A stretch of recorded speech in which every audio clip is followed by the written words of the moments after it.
नमस्कार मित्रांनो, आज तुमच्यासाठी एकदम मार्केटमध्ये डिमांड असणारी मारुती सुझुकी कंपनीची स्विफ्ट MH42 बारामती पासिंगमध्ये गाडी राहणार मित्रांनो. गाडीची कंडिशन आपण बघू शकता, एकदम सुपर टाईट कंडिशनमध्ये 2017 एंडिंगचं मॉडेल आहे मित्रांनो.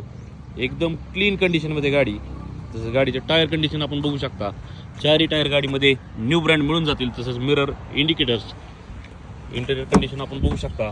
गाडीमध्ये leather seat cover, airbag, power window, power steering, AC एकदम क्लीन कंडिशनमध्ये वापरलेली गाडी मित्रांनो. बॅक साईड आपण बघू शकता, 2017 ending, single owner, insurance expire, diesel इंजनमध्ये. गाडीची ऑफर प्राईस आपण सांगतोय 6,15,000 रुपये. व्यवहारामध्ये बसल्यानंतर नक्कीच कमी जास्त करून दिले जातील. लोकेशन राहणार आहे इंडिया मोटर्स बारामती मित्रांनो. भरपूर असा स्टॉक आहे, बघू शकता. दसरा आणि नवरात्र निमित्त भरपूर असा स्टॉक आणलेला आहे. लवकरात लवकर व्हिजिट करा. लोन सुविधा उपलब्ध आहे, तसेच एक्सचेंज सुविधा उपलब्ध आहे.